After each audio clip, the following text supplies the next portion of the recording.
হামের মৃত্যুর জন্য এবার সংসদে দুঃখ প্রকাশ প্রধানমন্ত্রীর। সারা দেশে এলজিআরডির 200 ভবনে দেয়া হচ্ছে শিশু ও নারী চিকিৎসায়।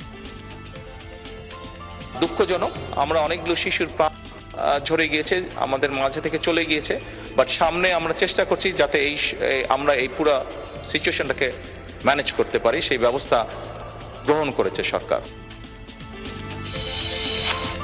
হাসপাতালগুলোতে হামের প্রকোপ কমার লক্ষণ নেই, আরও 5 জনের মৃত্যু। 6 মাসের টিকার মজুদ রয়েছে জানালেন স্বাস্থ্যমন্ত্রী। 8 দিন আমাকে যে ভর্তি আমরা গোপালগঞ্জ হসপিটালে ছিলাম, সেই জায়গাতে এখানে আসছি। 3টা হসপিটাল থেকে ফেরত দিয়ে দিছে, পরীক্ষা নিরীক্ষা দিছে, ভর্তি দিছে। এই জায়গায় 4 দিন ছিলাম, মোটেও জ্বর কমে নেই। জ্বালানি তেল সংগ্রহে কাটছেই না গ্রাহক ভোগান্তি। বিভিন্ন জেলায় বন্ধ বহু পাম্প। দাম বৃদ্ধির পরও সংকট না কাটায় বাড়ছে ক্ষোভ। 6টা থেকে 4টে পর্যন্ত ছিলাম, ওখানে কোনো তেল পাইনি। তেল তো নাই, দেশে তেল থাকলে ঠিক আমরা সিরিয়ালে দাঁড়ানোর দরকার ছিল না। টাকা ঠিক আছে বাড়ছে দিতেছি, কিন্তু আইয়া তো সিরিয়ালে দাঁড়ানোর সময় লস আমাদের। ফুয়েল কার্ডের মাধ্যমে সঠিক যারা ক্রেতা, যাদের প্রয়োজন তেল, তাদেরকে মাঝে যেন বিতরণ করে। নওগাঁয় একই পরিবারের 4 জনকে হত্যা রহস্য উদ্ঘাটন। বাবার দেয়া 13 বিঘা জমি হাতিয়ে নিতেই খুনের পরিকল্পনা। ভাগ্নে ভগ্নিপতি সহ কিলিং মিশনে অংশ নেয় 6 জন। মাঠে তারা একটা পরিকল্পনা করে যে রাতের বেলা যখন লোকজন কমে যাবে তখন তারা আসবে। প্রফেশনাল নয় বলেই তারা দ্রুততম সময়ের মধ্যে এতগুলি লোককে হত্যা করেছে। মানিকগঞ্জে 13 কোটি টাকার সেতু নির্মাণের প্রয়োজনীয়তা নিয়ে প্রশ্ন। উন্নয়নের নামে সরকারি অর্থ হরিলুটের অভিযোগ স্থানীয়দের। পানি যাওয়ার মতো রাস্তা নাই, আর সব বাড়িঘর হয়ে গেছে, পানির তো ব্যবস্থাই নাই, তাহলে ব্রিজ করার দরকারটা কি? এই ব্রিজের উত্তর কিংবা দক্ষিণ এখানে কোনো নদী, খাল কিংবা কোনো জলাধার ছিল না। নেত্রকোনার হাওড়া অঞ্চলে বোরো ধান বিক্রিতে ওজনে কারচুপির অভিযোগ। 45 কেজিতে ধরা হচ্ছে 1 মণ। মাঠেই ঠকছেন কৃষক। বৃষ্টি হইলে আমরা কিনা তৈ তাও বাড়ি এলাকার মানুষ, আমরা রাস্তাঘাট নাই, বুঝো এই কারণে আমরা বেতন না রে, বেতন লাগে 700, 800, 900 এটা বিক্রি হয়ে যাবে, কারণ নিচু থানা।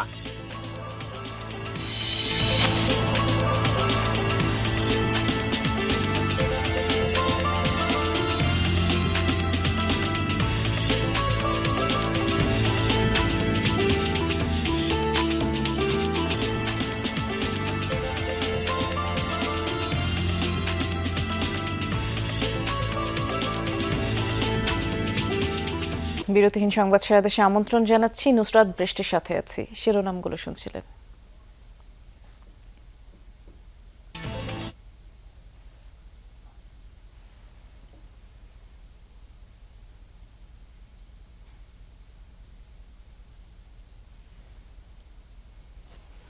আপনাদেরকে প্রথম শিরোনামে যেমনটি জানালাম, হামে শিশু মৃত্যুর জন্য এবার সংসদে দুঃখ প্রকাশ করলেন প্রধানমন্ত্রী তারেক রহমান। বলেছেন, নানামুখী কার্যক্রম আর ব্যবস্থাপনায় পরিস্থিতি মোকাবেলার চেষ্টা চালিয়ে যাচ্ছে সরকার।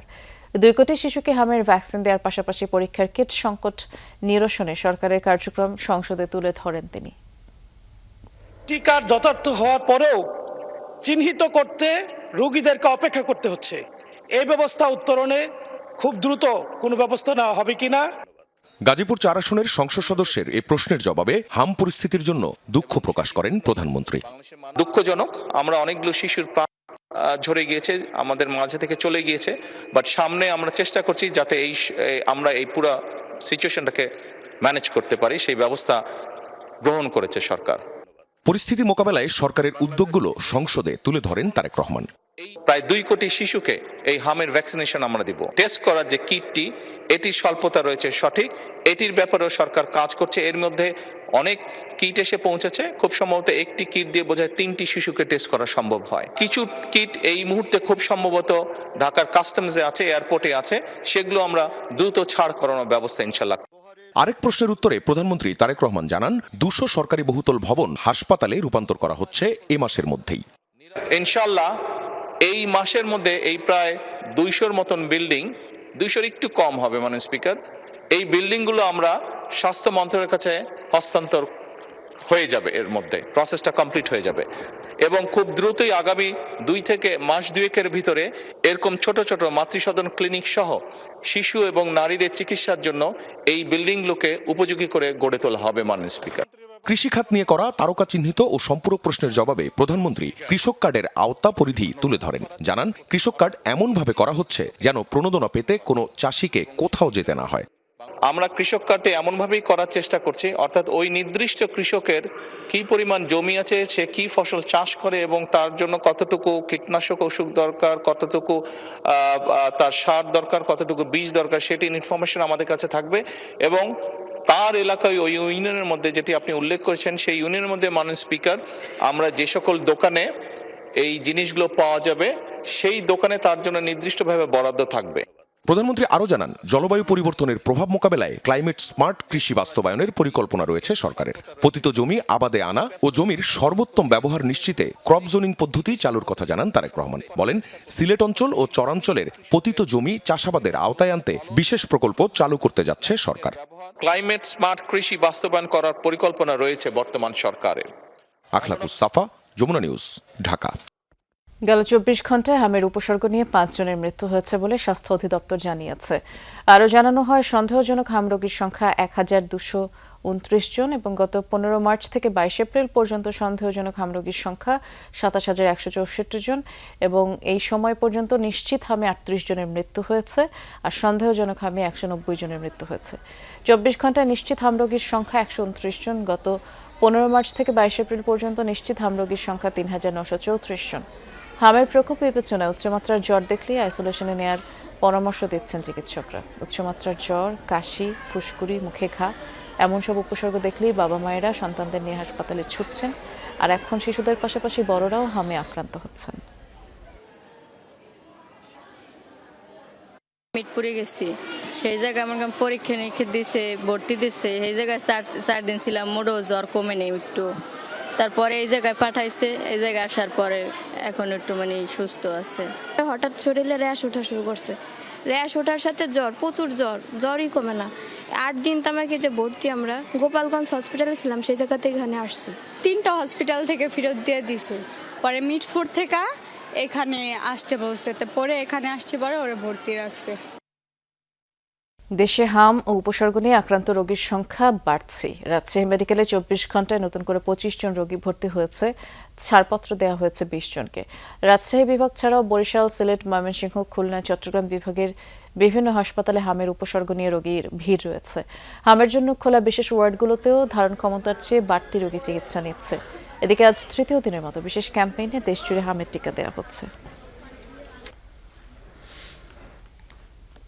চাঁপাইনবাবগঞ্জে হামের পরিস্থিতি কেমন সেটি জানবার চেষ্টা করছি। সহকর্মী মনোয়ার হোসেন জুয়েল অপেক্ষা করছেন আমাদের জন্য। জুয়েল, আজ হাসপাতালগুলোর কি অবস্থা দেখছেন? বিশেষ করে হাম এবং উপসর্গ নিয়ে নতুন কতজন রোগী ভর্তি হলো এবং চিকিৎসকরা তাদের চিকিৎসা সেবায় কোনো ধরনের পরিবর্তন এনেছে কিনা, যেহেতু এখন শিশুদের পাশাপাশি বড়রাও আক্রান্ত হচ্ছে? বৃষ্টি, চাঁপাইনবাবগঞ্জে আজকেও হামের রোগীর সংখ্যা বৃদ্ধি পেয়েছে। আজকে সকাল পর্যন্ত 35 জন নতুন রোগী কিন্তু হাম আক্রান্ত হয়ে চাঁপাইনবাবগঞ্জ জেলা হাসপাতালে ভর্তি হয়েছেন। এ পর্যন্ত কিন্তু চাঁপাইনবাবগঞ্জে যে আইসোলেশন ওয়ার্ড রয়েছে হামের জন্য, সেখানে 74 জন রোগী কিন্তু ভর্তি আছেন এই মুহূর্তে এবং এই সব মিলিয়ে জানুয়ারি থেকে এখন পর্যন্ত প্রায় 886 জন হাম আক্রান্ত রোগী কিন্তু চাঁপাইনবাবগঞ্জ জেলা হাসপাতাল থেকে চিকিৎসা গ্রহণ করছেন। আমি যদি আপনাকে দেখাই যে এখানে করিডোর গলিতেও কিন্তু বিভিন্ন রোগে আক্রান্ত শিশুরা ভর্তি হয়ে আছে, বিশেষ করে হাম এবং ঠান্ডাজনিত যে অসুখগুলো রয়েছে। এবং বিশেষ করে ডাক্তাররা যে ব্যবস্থা গ্রহণ করেছে সেটি হচ্ছে যে এখানে হাম আক্রান্ত যে রোগীরা ছিলেন তারা কিন্তু অনেকে গাদাগাদি করেই কিন্তু অবস্থান করছিলেন এবং প্রচণ্ড গরম এবং বিদ্যুৎবিহীন অবস্থায় তারা কিন্তু কষ্টের মধ্যে ছিলেন। হাসপাতাল কর্তৃপক্ষ এই নিয়ে কিন্তু নতুন একটি আইসোলেশন ওয়ার্ড তৈরি করেছেন। চাঁপাইনবাবগঞ্জ জেলা হাসপাতালে এখন পর্যন্ত 2টি আইসোলেশন ওয়ার্ড যেখানে হাম আক্রান্ত রোগীরা ভর্তি আছেন এবং সেখানেই কিন্তু তারা চিকিৎসা গ্রহণ চলছে। এই মুহূর্তে বলা যেতে পারে যে চাঁপাইনবাবগঞ্জে প্রতিনিয়ত কিন্তু হাম আক্রান্ত যে রোগীর সংখ্যা সেটা কিন্তু বৃদ্ধি পাচ্ছে, কোনোভাবেই সেটা নিয়ন্ত্রণের মধ্যে আসছে না। টিকাদান কর্মসূচি চালু আছে। বৃষ্টি, বিস্তারিত জানাচ্ছিলাম, ধন্যবাদ জুয়েল। দিন যত গড়াচ্ছে বরিশাল বিভাগে হামের প্রকোপ ততই বাড়ছে। প্রতিদিন গড়ে শতাধিক শিশু উপসর্গ নিয়ে হাসপাতালে ভর্তি হচ্ছে। হামের সাথে দেখা দিচ্ছে নিউমোনিয়া সহ নানা শারীরিক জটিলতা, আর অবস্থার অবনতি হলে রাজধানীতে পাঠানো হচ্ছে। এই সংকট মোকাবেলায় চিকিৎসার পাশাপাশি টিকার উপর জোর দিয়েছে স্বাস্থ্য বিভাগ। বরগুনার তালতলী উপজেলার ৬ বছরের শিশু মাফিয়া পটুয়াখালী হাসপাতালে চিকিৎসা নিয়ে সুস্থ হয়ে ফিরেছিল বাড়িতে। তারপর আবারও অসুস্থ হয়ে পড়ে সে। এবার ঠাঁই হয়েছে বরিশাল শের-ই-বাংলা মেডিকেলে। নগরীর পলাশপুরের ১১ মাসের তাহারিমা ভর্তি ছিল রাজধানীর একটি হাসপাতালের আইসিইউতে। সুস্থ হয়ে ফেরার পর আবার ভর্তি হতে হয় বরিশালে। রোগীর স্বজনদের অভিযোগ আছে চিকিৎসা সেবা নিয়ে। এই বুধবার ভর্তি করছি, বৃহস্পতিবার এই সব নাক মুই যাই গেছে। এই নাম কাটতে লইয়া কয় বরিশাল লইজন, এই বরিশাল বেলা এখানে বসে খেলছে মালছে, খাবার খাইছে, সব করছে। ইঞ্জেকশনটা দেওয়ার পরে আমার বাচ্চা কাহিল। এরা যদি এমন ভুল চিকিৎসা দেয়, আজকে আমার বাচ্চা হয়েছে, কালকে তো আর একজনের বাচ্চা হইতে পারে। বিভাগে জ্যামিতিক হারে বাড়ছে হামের উপসর্গবাহী রোগী। আক্রান্তদের অধিকাংশই ভর্তি হচ্ছে শের-ই-বাংলা মেডিকেলে। রোগীর চাপে হিমশিম অবস্থা এই সেবা কেন্দ্রে। শিশু বিভাগের 4টি কক্ষ এখন হাম কর্নার। প্রতিটি বেডে 3 থেকে 4 জন রোগী, বাকিদের জায়গা হচ্ছে মেঝেতে। আসলে আবাসন সমস্যা, এক সিটে 2 জন 3 জন করে বসাতে দেয়। তারপর অতিরিক্ত গরম, সিট তো পাই নাই। সিট বলতে আমরা এই রোডে আমাদের বিছনা দিছে। শিশু ওয়ার্ডের জন্য একটা অনেক বড় বার্ডেন আমাদের এই মুহূর্তে হাম। আমরা তো হিমশিম খাচ্ছি, কিন্তু আমরা সবাইকে চিকিৎসা দিচ্ছি এবং আমাদের হাম রোগীদের জন্য আলাদা একটা আইসোলেশন ওয়ার্ড করা আছে আমাদের। হামের সাথে বিশেষ কোনো জটিলতা না থাকলে হাসপাতালে ভর্তি না করার পরামর্শ বিশেষজ্ঞ চিকিৎসকদের। কিন্তু নর্মাল যে হাম রোগী এটা বেশি সংখ্যক, মোর দ্যান 90-95%, ওনারা বাড়িতেই চিকিৎসা করবেন, তাতে আতঙ্কিত হওয়ার কিছু নেই। দেখা যাচ্ছে জনসাধারণ নিজের ইচ্ছে ভিটামিন ক্যাপসুল খাওয়াচ্ছে। যদি তার ভিটামিন এর ঘাটতি না থাকে, ওটা তো পার্শ্ববর্তী দেখা যাবে। হামের প্রাদুর্ভাব ঠেকাতে টিকাদান কর্মসূচির পাশাপাশি সচেতনতা বৃদ্ধির চেষ্টা চালাচ্ছে স্বাস্থ্য বিভাগ। তাদের দাবি, শিশুদের ভ্যাকসিনের আওতায় আনা গেলে সংক্রমণ কমে আসবে। এটা প্রতিরোধের জন্য এক হচ্ছে এইজ গ্রুপ বাড়ানো হচ্ছে। আমরা আগে 2টা ভ্যাকসিন দিতাম 9 মাস আর 15 মাসে, এখন এইজ গ্রুপটা নামিয়ে এসে 6 মাস থেকে 59 মাস। বরিশাল বিভাগে এ পর্যন্ত 19 শিশুর মৃত্যু হয়েছে, আক্রান্ত প্রায় 2000। কাউসার হোসেন, যমুনা নিউজ, বরিশাল। হামের 6 মাসের টিকা মজুদ আছে। পরবর্তী 6 মাসে টিকা দিতে সমস্যা হবে না বলে জানিয়েছেন স্বাস্থ্যমন্ত্রী সরদার মোহাম্মদ সাখাওয়াত হোসেন। বলেছেন, টিকার কোনো সংকট নেই। সকালে রাজধানীতে একটি অনুষ্ঠানে এসব কথা বলেন স্বাস্থ্যমন্ত্রী। সমস্ত টিকা আমাদের হাতে আছে, কোনো প্রবলেম নেই, এবং গ্রাম এলাকায় কাজ চলছে। টিকা এখানে কি স্টকে আছে? আমাদের স্টকে আছে এবং অন দ্য লাইন আছে পর্যাপ্ত পরিমাণ। এর পরবর্তী 6 মাস পর্যন্ত ইনশাল্লাহ আমরা ভ্যাকসিন দেওয়া যেতে পারবো, টিকা দেওয়া যেতে পারবো। আমরা 500 হসপিটাল ইনক্লুডিং অল দ্য উপজেলা, সকল উপজেলা হেলথ কমপ্লেক্সে আমরা 10 জন করে সশস্ত্র আনসার নিয়োগ করতে যাচ্ছি ইনশাল্লাহ আগামী কিছুদিনের ভিতরে। জ্বালানি তেল সংগ্রহে গ্রাহকদের ভোগান্তি কাটছে না। তেল সংকটে দেশের বিভিন্ন জেলায় আজও সাময়িকভাবে বহু পাম্প বন্ধ। বেশিরভাগ ফিলিং স্টেশনেই রেশনিং পদ্ধতি বহাল রয়েছে। তবে আগের তুলনায় গ্রাহকদের কাছে তেল বেশি পরিমাণের বিক্রি করা হচ্ছে কিছু জায়গায়। নওগাঁ সদরের চকপ্রসাদ গ্রামের আলাল হোসেন ব্যবসার কাজে প্রতিদিন তাকে ছুটতে হয় দূর দূরান্তে। তেল নিতে পাম্পের সিরিয়ালে মোটরসাইকেল রাখেন মঙ্গলবার বিকেলে। দীর্ঘ 19 ঘন্টা পর অবশেষে মিলেছে কাঙ্ক্ষিত জ্বালানি। এমন অপেক্ষা আরও অনেকের। কালকে 5টার সময় লাইনে দাঁড়াইছিলাম, সারা রাত গাড়ি এখানে ছিল, আর ভোর 6টা-5টায় আবার আসছি, এসে লাইনে দাঁড়াইছিলাম, থেকে এই পর্যন্ত তেল পেলাম। কালকে মাগরিবের নামাজের সময় গাড়ি সিরিয়ালে দিয়েছি, ভোর 5টার থেকে এখন পর্যন্ত দাঁড়িয়ে আছে। আমরা নিউজ পাইছি 20% হারে একটু বেশি দেওয়ার কথা, কিন্তু সেই মোতাবেক আমরা গতকাল ওই সুবিধাটা আমরা পাইনি। বিগতকালে যেভাবে আমাদের তেল পাওয়ার কথা ঠিক আমরা সেভাবে আমরা পাচ্ছি। রংপুর বিভাগের 8 জেলায় সংকট আরও বেশি। তেল না থাকায় সাময়িকভাবে বন্ধ রাখা হচ্ছে বহু পাম্প। পেট্রোল আর অকটেনের সংকটই বেশি। বিভাগীয় কমিশনারের কার্যালয়ের তথ্য অনুযায়ী প্রতিদিন গড়ে 5.25 লাখ লিটার পেট্রোলের চাহিদার বিপরীতে সরবরাহ মিলছে 2.25 লাখ লিটার। অকটেনের চাহিদা 3.25 লাখ লিটার, মিলছে 85,000 লিটার। পাম্পে তেল বিক্রিতে অনিয়ম, বিশৃঙ্খলার অভিযোগও রয়েছে। নবদিগঞ্জ ঘুরে আসলাম, 7 মাথা ঘুরে আসলাম, ওখানে তো তেল দেয় না। এখানে আসেও তো অনেকক্ষণ ওয়েট করতেছি, ওই তেল তো নেই। মার্কেটিং জব করি তো আসলে প্রতিদিন আমাদের তেল প্রায় 200 থেকে 300 টাকা তেল লাগে। হয়তো বা আধাবেলা কাজ করি, আধাবেলা করতে পারি না তেল সংকটের কারণে। গতকালকে আমি দুর্গাপুরে ভোর 6টার দিকে ছিলাম, 6টা থেকে 4টে পর্যন্ত ছিলাম, ওখানে কোনো তেল পাইনি। ফুয়েল কার্ডের মাধ্যমে সঠিক যারা ক্রেতা, যাদের প্রয়োজন তেল, তাদেরকে মাঝে যেন বিতরণ করে। ময়মনসিংহ বিভাগের জ্বালানি তেল নিয়ে সবচেয়ে বেশি ভোগান্তিতে শেরপুর ও জামালপুরের গ্রাহকরা। তেল সংকটে প্রতিদিনই বন্ধ থাকছে অর্ধেকেরও বেশি পাম্প। ডিলার পয়েন্টে তেল না পেয়ে শহরে ভিড় জমাচ্ছেন গ্রামাঞ্চলের গ্রাহকরাও। গ্রাম অঞ্চল কোথাও কোনো তেল নাই ভাই, এই পাম্পে 3 দিন দাঁড়ায় থাকো, তেল পাইনি। 2 কিলোমিটার লাইন থেকে সিরিয়ালে আসার পরেও আমরা তেল পাচ্ছি না, বলতেছে তেল নাই। চট্টগ্রাম বিভাগের বিভিন্ন জেলার পাম্পগুলোতে দীর্ঘ সিরিয়ালের দুর্ভোগ কাটেনি। তবে রেশনিং পদ্ধতি বহাল থাকলেও গ্রাহকদের কাছে আগের চেয়ে বেশি পরিমাণে তেল বিক্রি করা হচ্ছে। পাম্প মালিকরা বলছেন চাহিদা বেশি হয় দ্রুত ফুরিয়ে যাচ্ছে মজুদ, ফলে সাময়িকভাবে বন্ধ থাকছে অনেক ফিলিং স্টেশন। খুলনায় পাম্পগুলোতে তেলের সরবরাহ বাড়ানোয় গ্রাহকদের সিরিয়াল কমেছে। তবে বিভাগের কুষ্টিয়া, ঝিনাইদহ সহ বিভিন্ন জেলায় ভোগান্তি কাটেনি। তেলের জন্য এক পাম্প থেকে আরেক পাম্পে ঘুরতে হচ্ছে গ্রাহকদের।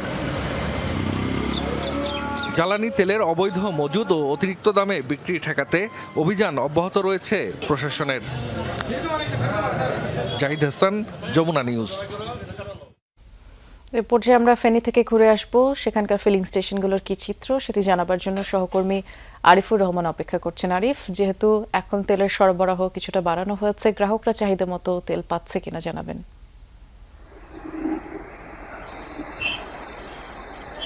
বৃষ্টি, ফেনীতে 28টি পেট্রোল পাম্প রয়েছে। আমি আছি এই মুহূর্তে হাজী নজির আহমদ পেট্রোল পাম্পে। এখানে এসে যেটি দেখতে পেয়েছি, এখানে হচ্ছে যে অকটেনও দেয়া হচ্ছে না এবং ডিজেলও দেয়া হচ্ছে না। এই চিত্র শুধু এখানকার নয়, বাকি যে 27টি পেট্রোল পাম্প রয়েছে সবগুলোরই একই চিত্র। এখানকার যিনি ম্যানেজার, আমি তার সাথে কথা বলেছিলাম, তিনি যেটি জানিয়েছেন যে তারা গত 20 তারিখে অকটেন এবং হচ্ছে যে তারা ডিজেল পেয়েছে, সেটি পাওয়ার পরে অল্প সময়ের মধ্যে সেটি বিক্রি হয়ে গিয়েছে। আজকে তারা আবার পে অর্ডার করেছে, হয়তো সন্ধ্যা নাগাদ তারা পাবে বলে আমাদেরকে সেই বিষয়টি তারা জানিয়েছেন। তবে এখানকার যারা বাইক চালক রয়েছে তারা যেটি বলছে যে তাদেরকে রেশনিং পদ্ধতিতে যেভাবে 200-300 টাকা যেভাবে দেয়া হচ্ছে, এটি মূলত হচ্ছে যে তারা যখন এই অকটেন কিংবা পেট্রোল সংগ্রহ করতে যায়, সংগ্রহ করতে গিয়ে তাদের এই তেল মূলত ফুরিয়ে যাচ্ছে। এটি আসলে রেশনিং পদ্ধতিতে বাদ দিয়ে তাদেরকে পর্যাপ্ত যদি তেল দেয়া হয় তাহলে তাদের এরকম ভোগান্তি আর করতে হবে না। শুধুমাত্র এক পাম্প থেকে আরেক পাম্পে গিয়ে তাদের যে সময় নষ্ট হচ্ছে সেই সময়টি তাদের নষ্ট হবে না। এখানকার পেট্রোল পাম্প মালিক সমিতির সভাপতির সাথে আমি কথা বলেছি, তিনি যেটি জানিয়েছেন যে ফেনীতে যে চাহিদা, সে চাহিদা হচ্ছে যে 2.5 লক্ষ থেকে 3.25 লক্ষ লিটার,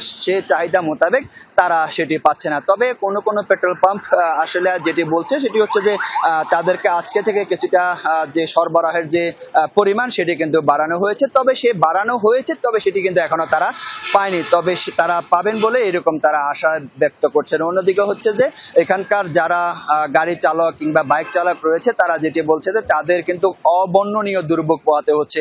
যখনই অকটেন কিংবা পেট্রোল দেওয়ার কথা হয় তখন তারা হচ্ছে যে ছুটাছুটি করে। এই যে পেট্রোল পাম্পগুলো দেখছেন, এই পেট্রোল পাম্পগুলো থেকে কোনো থেকে আসলে 200-300 গজ পর্যন্ত ছাড়িয়ে যায়। যারা হচ্ছে যে এরকম ভোগান্তিদের মধ্যে পড়ে তারা কিন্তু এইভাবে সংগ্রহ করছে। অন্যদিকে হচ্ছে যে আমি আপনাকে আরেকটি তথ্য দিই, সেটি হচ্ছে যে পেট্রোল পাম্পের যে চিত্র বা পেট্রোল পাম্পে যে তেল না থাকার কারণে বাসাবাড়িতেও কিন্তু এর প্রভাব পড়েছে। আপনি জানেন যে সকল বাসাবাড়িতে এখন যেভাবে বৈদ্যুতিক লোডশেডিং চলতেছে, সেই লোডশেডিং সামাল দেওয়ার জন্য হচ্ছে যে তাদের জেনারেটর থাকে, সেই জেনারেটরে ডিজেল দিয়ে চালাতে হয়। যখন তারা পেট্রোল পাম্পে এসে যখন ডিজেল পায় না, তখনই হচ্ছে যে তারা খালি হাতে ফিরে যায় এবং কি যাওয়ার পরে হচ্ছে যে তারা সেখানে হচ্ছে যে তাদের যে লিফট সেটিও বন্ধ রাখে। এই যে পেট্রোল পাম্পের যে সংকট, তেলের যে সংকট, সেই সংকট কিন্তু পড়ছে বাসাবাড়িতেও।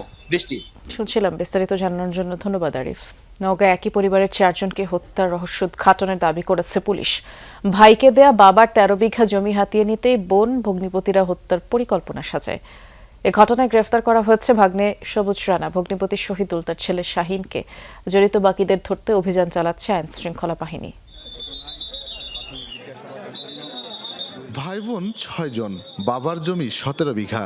এর মধ্যে 13 বিঘা ভাইকে লিখে দেয় বাবা, আর সেই জমি হাতিয়ে নিতেই হত্যাকাণ্ড।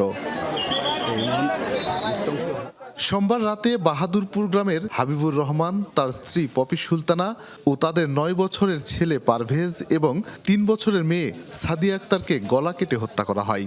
ঘটনার রহস্য উদ্ঘাটন নিয়ে আজ দুপুরে সংবাদ সম্মেলন করেন পুলিশ সুপার তারিকুল ইসলাম। তিনি বলেন, হত্যা ছিল পরিকল্পিত। বাবার দেয়া জমি দখলে নিতেই 5 বোন, ভাগ্নে আর ভগ্নিপতিরা মিলে ভাইয়ের পরিবারকে হত্যা করে। 5 মেয়ে 1 ছেলে, এর মধ্যে 1 ছেলেকে তিনি অনেক বেশি সম্পদ দিয়েছেন এবং 5 মেয়েকে তিনি সম্পদ কম দিয়েছেন। এ নিয়ে মেয়েদের যে ছেলেরা ছিল এবং মেয়ের জামাই যারা ছিল তাদের সাথে নমির উদ্দিনের একটা মন কষাকষি এবং একটা কি বলা যায় ক্ষোভ ছিল, মনোমালিন্য ছিল এবং বিশেষ করে এই ক্ষোভটা ছেলের প্রতি ছিল বেশি, যেহেতু 13 বিঘা জমি সে পেয়েছে আর সবাই মিলে বাকি কয়েক বিঘা জমি পেয়েছে। পুলিশ সুপার জানান, কিলিং মিশনে অংশ নেয় 6 জন। এর মধ্যে ছিল 2 ভাগ্নে ও 1 ভগ্নিপতি। 2টি ধারালো অস্ত্র দিয়ে গভীর রাতে 4 জনকেই গলা কেটে হত্যা করে তারা। বড় ড্যাগার সোরা হাতে হাবিবের ঘরে যায় এবং তারা এক এক করে প্রত্যেককে আপনার ধারালো অস্ত্র দিয়ে আঘাত করে তাদেরকে মৃত্যু ঘটায়। এদিকে ঘটনায় জড়িত থাকার অভিযোগে ভগ্নিপতি শহীদুলের বাড়িতে আগুন দেয় বিক্ষুব্ধরা। শফিক ছোটন, যমুনা নিউজ, নওগাঁ। পদ্মা নদীতে অবৈধভাবে বালু উত্তোলনকারীদের ধরতে গিয়ে গুলিতে আহত হয়েছেন পাবনার ঈশ্বরদী নৌ পুলিশের 5 সদস্য সহ 6 জন। গতরাত 1:30টার দিকে কুষ্টিয়ার হরিপুরে এই ঘটনা ঘটে। নৌ পুলিশ জানায়, অবৈধভাবে বালু উত্তোলনের খবর পেয়ে ঘটনাস্থলের উদ্দেশ্যে রওনা হয় ঈশ্বরদীর লক্ষ্মীকুণ্ডে নৌফারির একটি দল। নদীর কুষ্টিয়া অংশের হরিপুর এলাকায় পৌঁছালে সন্ত্রাসীরা হামলা চালায়। এতে গুলিবিদ্ধ হন ফাঁড়ির ইনচার্জ সহ 5 পুলিশ সদস্য। নৌকার মাঝি আহতদের পাবনা সদর হাসপাতালে ভর্তি করা হয়। একজনকে উন্নত চিকিৎসার জন্য রাজশাহী মেডিকেলে পাঠানো হয়। আসি আমাদের বলে যে আপনারা নৌকা সাইড চলে যান। আমি নৌকা স্ট্যান্ড দিতে যাই, তখন এলো পথে ওখানে শুরু করলো গুলি করি সবাই আমরা সব আহত। 2 জনের 2টা গুলি বের করে দিব, বাকিগুলা বের করতে হবে না। মোটামুটি এখন সবাই সুস্থ আছেন। 2 জনকে ছেড়ে দিচ্ছি আর 3 জনকে রেখে দিচ্ছি আপাতত। ওরা কাছাকাছি যাওয়ার পরে ওদের উপর গুলিবর্ষণ করার পরে আমাদের পার্টি 5 জন ছিল। 5 জন গেছেন এখানে আরেকজনকে রাজশাহীতে পাঠানো হয়েছে। একটু চোখের উপর একটা গুলি লেগেছে। আইনগত প্রক্রিয়া যেগুলো ছিল সবই ব্যবস্থা নিতে হবে এবং সেটা নিব। শিবিরের গুপ্ত রাজনীতি নিষিদ্ধের দাবিতে রাজশাহী বিশ্ববিদ্যালয়ে দেয়াল লিখন কর্মসূচি পালন করেছে ছাত্রদল। দুপুরে সংগঠনের নেতাকর্মীরা বিশ্ববিদ্যালয় কেন্দ্রীয় লাইব্রেরি সংলগ্ন প্রাচীরে লিখন শুরু করে। তারা দেয়ালে লাল রং দিয়ে লিখে গুপ্ত রাজনীতি নিষিদ্ধের দাবি জানান। শাখা ছাত্রদলের সভাপতি সুলতান আহমেদ রাহি বলেন, শিবির গুপ্ত রাজনীতির মাধ্যমে বিশ্ববিদ্যালয়গুলোতে অস্থিতিশীল পরিস্থিতি তৈরির চেষ্টা করছে। দেয়াল লিখনের প্রতিবাদের মাধ্যমে গুপ্ত থেকে সুষ্ঠু ধারায় রাজনীতি করার আহ্বান জানান তিনি। রাজশাহী বিশ্ববিদ্যালয় শিবিরকে কোনো গুপ্ত রাজনীতির সুযোগ দেওয়া হবে না বলে হুঁশিয়ারি দেন সুলতান আহমেদ রাহি।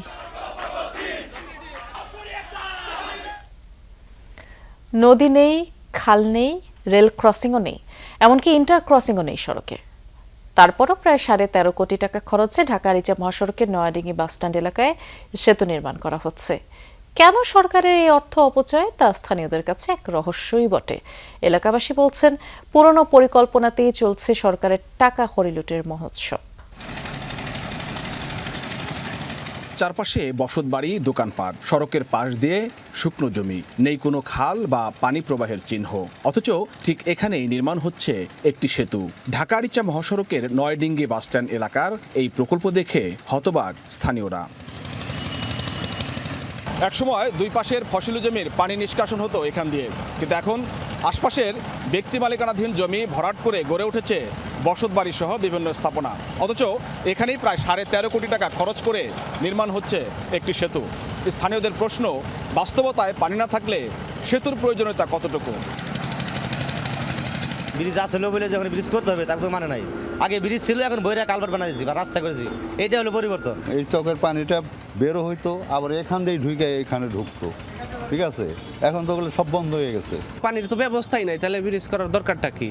এলাকাবাসীর দাবি একসময় এই স্থান দিয়ে দুই পাশের জমির পানি নিষ্কাশন হতো। চলাচলের সুবিধার্থে সেখানে ব্রিজ নির্মাণ করা হয়। তারও পরে 60-এর দশকে নির্মাণ হয় ঢাকা-রিচা মহাসড়ক। তবে সেই চিত্র এখন অনেকটাই পাল্টেছে। অনেক আগেই হারিয়ে গেছে পানি প্রবাহ, কিন্তু বাস্তবতার সঙ্গে মিল না রেখেই পুরনো সেতু ভেঙে নতুন করে প্রায় 13.5 কোটি খরচে সেতু নির্মাণ করছে সড়ক ও জনপথ বিভাগ।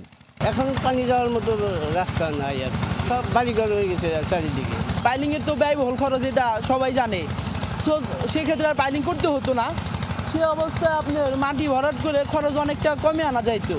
স্থানীয় ভূমি অফিসের তথ্য মতে সরকারি রেকর্ডেও এখানে কোনো নদী, খাল বা জলাশয়ের অস্তিত্ব নেই।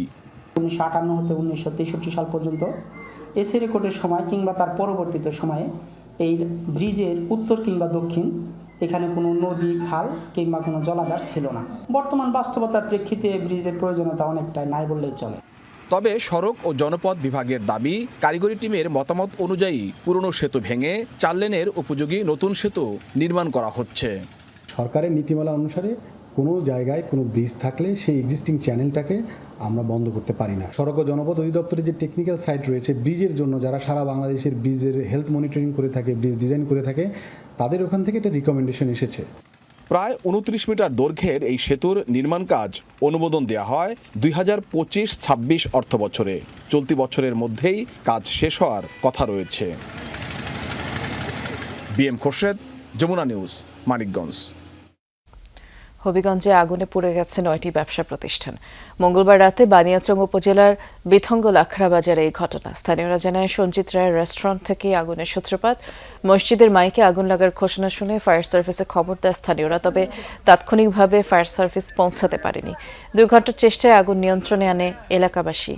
ব্যবসায়ীরা জানায় আগুনে 3টি মুদি দোকান, 1টি ইলেকট্রনিক্স সহ 9টি দোকান পুড়ে গেছে। 80 লাখ টাকার ক্ষয়ক্ষতি হয়েছে বলেও দাবি তাদের।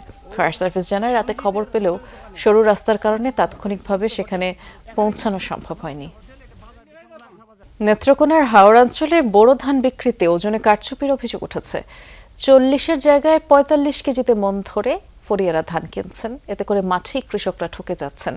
এদিকে সরকারিভাবে ধান কেনা শুরু না হওয়ায় ফরিয়াদের কাছে কম দামে ধান বিক্রি করতে বাধ্য হচ্ছে চাষিরা।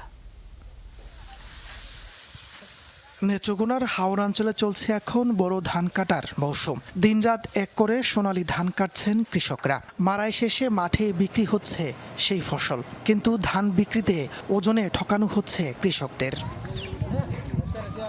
তাদের অভিযোগ, দেশের প্রচলিত নিয়ম অনুযায়ী 40 কেজিতে 1 মণ হওয়ার কথা থাকলেও স্থানীয় কিছু অসাধু ব্যাপারীরা 42 থেকে 45 কেজিতে 1 মণ করে ধান কিনছেন। এতে ফরিয়াদের কাছে ঠকে যাচ্ছে মাঠ পর্যায়ের কৃষকরা। 5 কেজি ধান না বলতে না দিলে এরা ধান নেয় না, আর এই সময় আমরা অন্য ব্যাপারী পাইও না। 700, 800, 900 বা বিক্রি হয়ে যাবে, কারণ নিজ ধান না বিজা ধান বেতন লাগে, কারণ বৃষ্টি হলে আমরা কিনা তৈতে হতাম বাড়ি এলাকার মানুষ, আমরা রাস্তাঘাট নাই, বুঝুন, এই কারণে আমরা বেতন নাই, বেতন লাগে। ভেজা ধান কেনাতে ওজনে একটু বেশি নেওয়া হচ্ছে বলে দাবি ফরিয়াদের। তাদের দাবি, মিল মালিকদের কাছে বিক্রির সময় দিতে হয় 41 কেজি করে, এই জন্যই ধান বেশি নেওয়া হচ্ছে। মিলে গেলে আমরা কাঁচা তো গাপ্তি হয়ে যায়, এটা লাগে গৃহস্থ 42-এর মন নেবে। আমরা তো বাড়তি দামটা দিই, মিলাররা না দিলে মিলাররা তার দাম দেয় না। 45 নিতে হয়, এছাড়া তো আমাদের ওজন ঠিক থাকে না। ওজনের বেশি নেওয়ার বিষয়টি স্থানীয় প্রশাসনের সাথে কথা বলে সুরাহা করা হবে বলে জানান জেলা খাদ্য বিভাগের কর্মকর্তা। সরকারিভাবে নির্দেশনা পাই নাই, এখনো আমরা দরও পাই নাই, পরিমাণও উল্লেখ করে কোনো নির্দেশনা পাই নাই, এই জন্য আমরা ধান শুরু করতে পারিনি। ব্যবসায়ী পরিয়ারা কিনে, তারা 42-43 কেজি করে কিনে। তো এটা আমরা প্রশাসনের সহযোগিতায় ভবিষ্যতে যাতে না হয়, এটা একটা ব্যবস্থা নেওয়ার চিন্তা ভাবনা করছি। এবার নেত্রকোনার হাওড়াঞ্চলে প্রায় 42,000 হেক্টর জমিতে ধানের আবাদ হয়েছে। তাপস সরকার, যমুনা নিউজ। আর এই ছিল আমার কাছে